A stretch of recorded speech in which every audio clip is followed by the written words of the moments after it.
Well, hello everyone. It's Sibyl Star, and I am here to give you the astrology forecast for the Scorpio new moon solar eclipse, which occurs on October 25th at 2 degrees of Scorpio at 3:50 a.m., with the peak of the eclipse being 4 a.m., and that is Pacific time.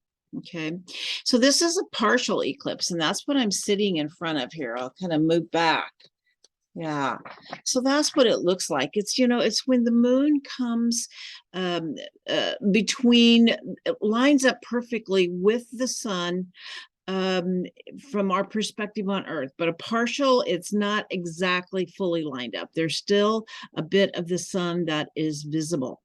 But anyway, our solar system is made of photons of the sun. Everything in our solar system relies on the sun for life. And when the sun is eclipsed, when the light of the sun is eclipsed, even for a short time, it changes the electromagnetic field of the Earth.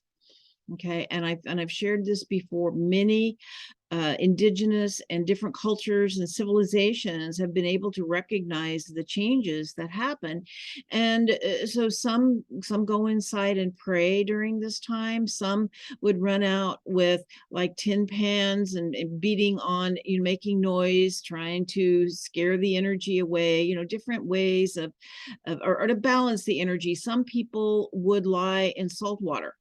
I have a friend her and her family have traveled around the earth, observing where eclipses are visible, and has said that yes, she absolutely feels a change in the field. I've experienced it a few times myself. But anyway, an eclipse is a harbinger of change. And, if it doesn't impact your natal chart, you may not feel it personally. You may see it more in the collective field. But if it impacts your chart, which in this would be anywhere from about 0 to 5 degrees of the fixed signs, but especially in Scorpio and Taurus, I find that oppositions and conjunctions are actually much stronger than squares, although squares can have impact.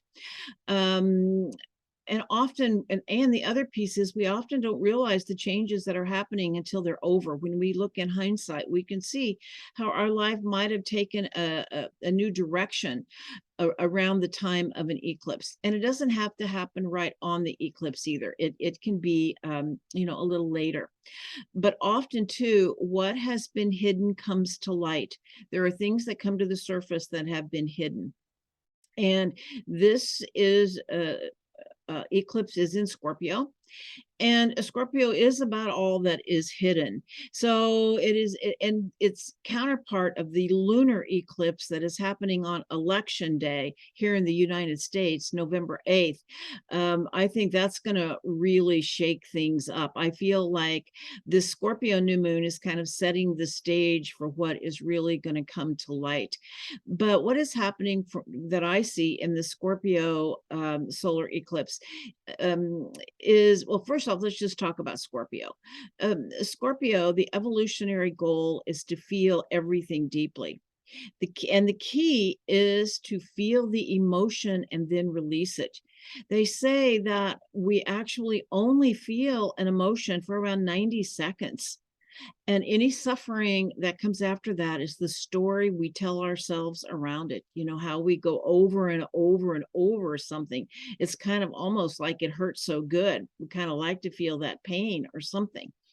Anyway, it's so important to recognize that we are in this eclipse is bringing the potential for a huge release of old material, old hidden emotional material, old hurts and traumas from the past. So it's an opportunity to heal the emotional body, release old stories and grudges. And Scorpio is known to be the phoenix that rises from the ashes. And it is from that transformation of the emotional body through forgiveness, which I'm going to talk a little more about as we talk about the actual solar eclipse. So the solar eclipse, and I'll show you a picture of it, or the here's the chart. Here's the chart. Okay. And so this eclipse has got a sun and moon at 2 degrees 0 minutes of Scorpio. And it is conjunct Venus in Scorpio. And it is also in a square to natal Pluto. Okay. And a couple of other things that are happening that I'll be talking about is, of course, we still have Mars.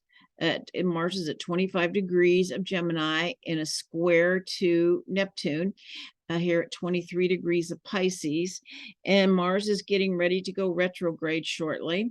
And then we also have a Grand Trine, which is Mars here at 25 degrees of Scorpio, trine Mercury, which is 120 degrees, and a trine is an easy flow.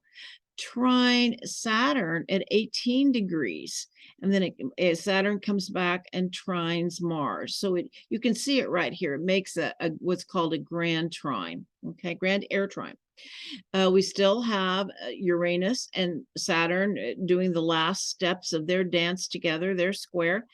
And Jupiter retrograde is at 0 degrees of Aries, which is a very significant point. All right. So what does all of that mean? Okay. So I feel like one of the main things is it's about healing the trauma from old wounds. We're having, this is where the shadow comes in. This is where so much our emotional body is where our hurts as well as our growth comes from here on the earth plane. We have come in to have our hearts open. And so this is a time of healing our hearts. And of course, Venus brings in relationships, healings, especially healing some hurts from old connections and relationships with each other.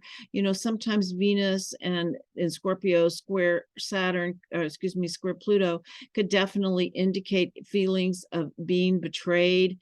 And so once again, that's about trust. It is about, once again, being able to trust yourself. And it's not about trusting others. It's about trusting and forgiving yourself for old mistakes that have been made, old things we're carrying around that we need to let go of. They don't serve us anymore. It's like a friend of mine and I were talking about, these lower frequency vibrations, especially anger.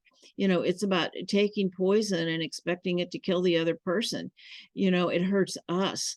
And that's what this is about. It's about letting these old things go, detoxifying not only the body, but the emotional body, where we hold old energy, old grudges, old stories, old emotional patterns that we developed to survive, but we no longer need them. And old conditioning and baggage from others. Sometimes some of the stuff we're carrying around isn't even ours. We can recognize it's a pattern we inherited from our parents, and that we're carrying it around. We're perpetuating the problem. And so it's about cleansing and clearing out these lower frequency emotions that we hold in the lower chakras that keep us attached to the 3D matrix of fear and control. And as we clear these old self-sabotaging emotions and patterns, we free ourselves. And it's important to release them without judgment. We were younger then. We have evolved, and we just no longer need these old patterns. But there was a time they might have really protected us, and we needed them, but we no longer do, and we need to let them go. So, and it's about the integration of the shadow, those denied parts of ourselves that we often project onto others for how we feel. Somebody made me feel this way. These feelings were actually inside of each of us, and they get triggered, and they might well be triggered during this time. So they can come into your conscious awareness and recognize them and make a different choice, and and as we do, it's so much about compassion and forgiveness for ourselves and for others, because we're all in this earth path together, doing the best we can, and we make mistakes along the way. and to know that forgiveness is what transmutes old toxic material into love.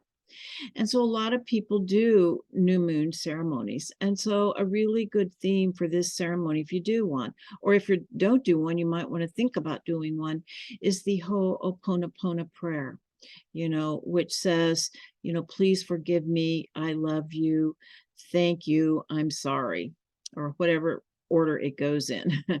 But it's about saying you're sorry and saying, please forgive me.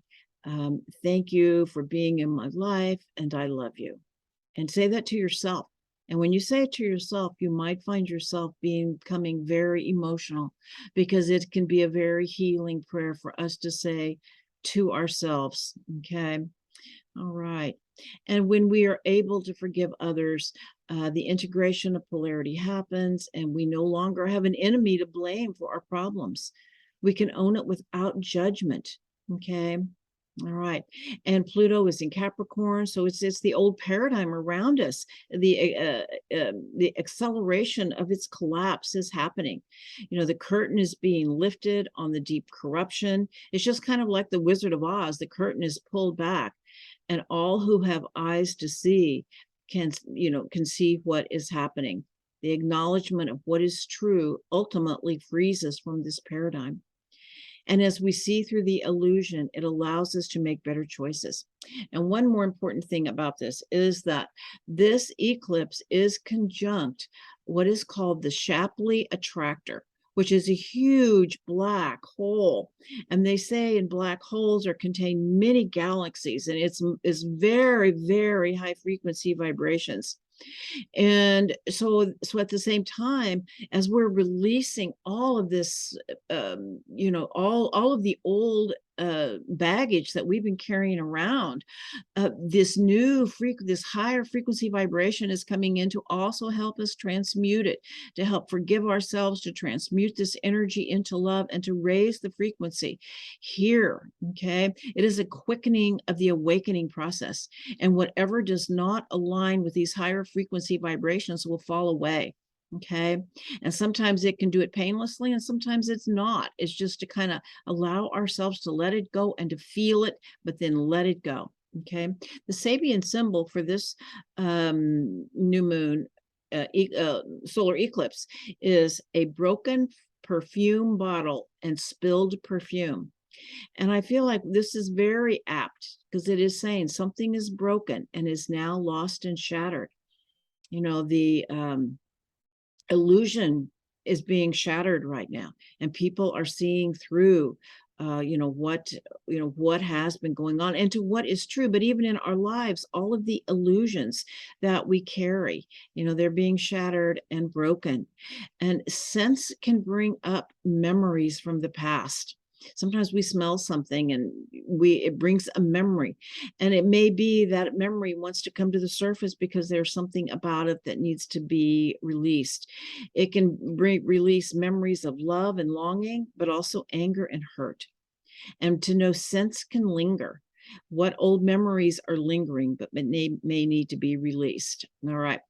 Now, Mars, is at 25 of Gemini. Like I showed you, it's actually trine this new moon, and out of sign trine and square Neptune. And Mars went into Gemini this summer, I think in August. It's going to go retrograde on October 30th, and it's going to be there until January 11th. It's going to go direct on January 11th or 12th, depending on where you live, at 8 degrees of Gemini. And Mars, has to do with action, direction, passion. It is life force, it's boundaries. And it also can bring up conflict and anger. But that Nike saying, just do it, is Mars. But when Mars goes retrograde, Mars is saying, well, hold on just a minute. Think about this before you do it. Okay. And so we're asked to pause before we act. And in Gemini, we're definitely asked to think before we speak, because Mars in Gemini is like words can be used as weapons. So be very careful, of what you communicate, and also what are your own projections versus what is really true. Okay. All right.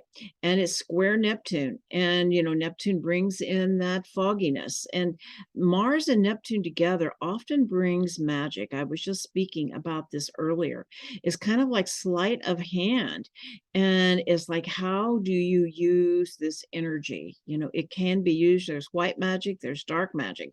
And there's a lot of that in the field, a lot of psychic warfare, mind control, manipulation. Um, and but if Mars and Neptune together can also, what it's really asking us to do is to align our will with spirit. Mars is also the will. And so when we have good intentions, there is a way to work with the natural world to create what we want. And that's really what Mars and Neptune are together about.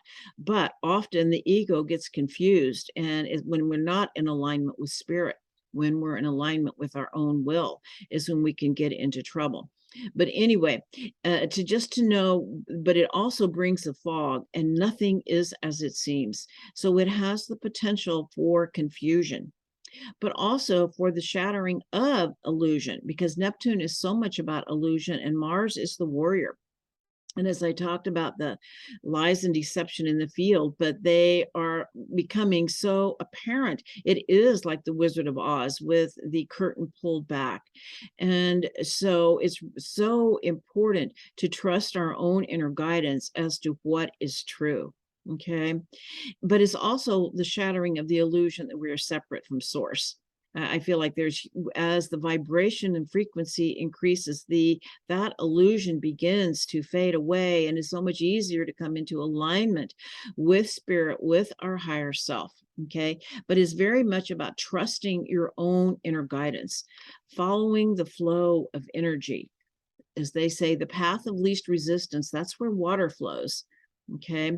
Not that there won't be an obstacle, but how do you meet that energy as you allow yourself to also flow? This can show you the absolute best path to take if you allow yourself to go through the doors that open. Okay. And also, this great teaching, I think I've shared it from Bashar before, but I'm going to share it again. I seem to be really tuned into him right now, and I think it's because the astrology is lining up with some of his teachings in such a beautiful way. And this is one of them. And what he says is, and this is this Mars Neptune, okay, because it's about following the flow of energy. And it says, so when we focus on what excites us in each moment, not that we have a sense of the bigger picture, is that when we have a choice, and we always have a choice, and let's just say, for example, you have a choice to call your friend, or you have 30 minutes. Do I call my friend or do I do the dishes? Follow your excitement. And if your excitement is to call your friend, it actually lifts your vibration to where you have more energy to do the dishes. Whereas if you do the dishes, you may not have the energy to call your friend. And how he says it, if we choose in every moment what excites us, and things do need to get done, and they will. But when we choose to feed the light within, the light grows and synchronicity opens. It activates synchronicity in our life. It tells the universe, yes, I'm listening. This is my passion. This is my excitement. And I'm following it. And so you just say, thank you, give me more, and the universe will. And so synchronicity opens doors, and it's like following the breadcrumbs of spirit that guide you on your path. And you might find that when Mars finally goes direct in January, that your life has taken a whole different direction than you thought it was going to, just by following in each moment what lights up your heart. So it's about feeding the light within, not the fear from without. And the other thing I like to say here is, that old saying, all who wander are not lost. And it may be a time of a little wandering and knowing that you're not right on a course where you thought you were going to be, because your life is actually taking a new direction, and your higher self has not yet let you know where that is. Okay. All right. So anyway, Mars is also in a Grand Air Trine, like I showed you with Saturn and Mercury. And a Grand Air Trine is an easy flow of energy. It's a triangle. It's a gift. And so I feel like there is, as this new frequency comes in, there may be an easier understanding of what this is all about, on some levels. Not so much, with Mars retrograde square Neptune, not as much your direction, but just simply an understanding of your life in deeper ways, an understanding of the new ideas coming in, the new thoughts on reality, the changing nature of reality. And so I feel like that's in place. Now, we still have the Uranus Saturn square, although they are separating as Saturn went direct on October 23rd, in some places the 22nd. Or is in the process of going direct. And Uranus continues to go retrograde. So they're actually separating. But I feel like what this is still saying is that the old paradigm is collapsing as a new paradigm is entering. It's kind of like, when you start taking off, let's just say a sock, and your foot starts to emerge. I mean, anyway, when you remove something, there is something new that is in the process of emerging. It's a new reality that is based on our perspective. And, when we change our perspective, our world changes. Dr. Wayne Dwyer has this great quote, and it says, when you change the way you look at things, the things you look at change. And it's absolutely true. Your perspective is everything. Okay. Our perspective creates our experience, and our experience creates our reality. I just had an experience lately where I had been complaining about a situation that I was dealing with. And I realized that the problem was not the situation, because the situation really had improved, but I had been carrying this old perspective. And once I was able to shift that perspective and see the situation for the blessing that it really is, as they say, the attitude of gratitude changes everything. And it really, really does. And so, it really does change your experience. All right. And the new reality is based on a higher vibrational frequency, where we realize the external world is actually a reflection of our inner world, and that we draw to us what we have a frequency match for, which is called resonance. What is in our resonance field? And as we let go of this old material that is, this dark, old, low vibrational material in our field, and we shift our perspective, truly those that we draw to us change. Okay. Because we are in a field of resonance, in a higher vibrational frequency resonance. And collective, and this is really all in our personal reality. The collective reality doesn't really change as much until we reach a tipping point, but we're getting there. More and more people are recognizing this, and that collective reality will shift when we reach a tipping point of those whose personal reality is aligned with the higher frequency vibrations. And what is not aligned will fall away. Okay. And Saturn and Uranus are, like I said, they're separating, and they will not dance again together until 2032. They're going to be in effect for a few more months. We're going to see the effects, and I think the biggest effect we're going to see happen will be around the lunar eclipse, because they're both involved in that, and it's also conjunct the nodes, so it's very big. Okay. All right. But they will dance together again in a conjunction in 2032 in Gemini. All right. So we also have Jupiter at Aries point. And any time a planet touches Aries point, it's about a new beginning. Although Jupiter is going backwards, okay, but Jupiter is at 0 degrees Aries, but it's going back over the beginning of some things, back into Pisces. I feel like it's to let go of some final pieces that we have not yet. And but Jupiter in Pisces is really such a blessing. I think it's to once again to remember our blessings, that even though we're letting go of things and healing, we're just surrounded by miracles all the time. And and to count our blessings every day. And as Jupiter goes direct again, and I'm not sure when that happens, it's either in November or December, but it will cross Aries point on winter solstice at 0 degrees 0 Aries, the very beginning. And I feel like it hails new beginnings. Okay, so in conclusion, this eclipse is very ripe for healing and for liberation from our 3D matrix of fear and control. It's very much about the integration of the shadow, the denied parts of ourself we often project onto others. When we can own our own stuff and then forgive ourselves, we no longer need an enemy to have caused how we feel, because we recognize they were our feelings and they were coming into our conscious awareness for healing. Okay. It's a great time for ceremony with the goal of forgiveness of self and others. And the Ho'oponopono prayer is such a beautiful one. Follow the flow of excitement as that opens the doors of synchronicity. Feed the light from within, not the fear from without. And finally, a new reality is emerging based on the understanding that the external world is a reflection of our inner world, and the only way to change it is to change ourselves so that we align with the higher vibrational frequencies that are pouring in from the cosmos to help with our ascension process. All right, wishing you all a wonderful month. Namaste.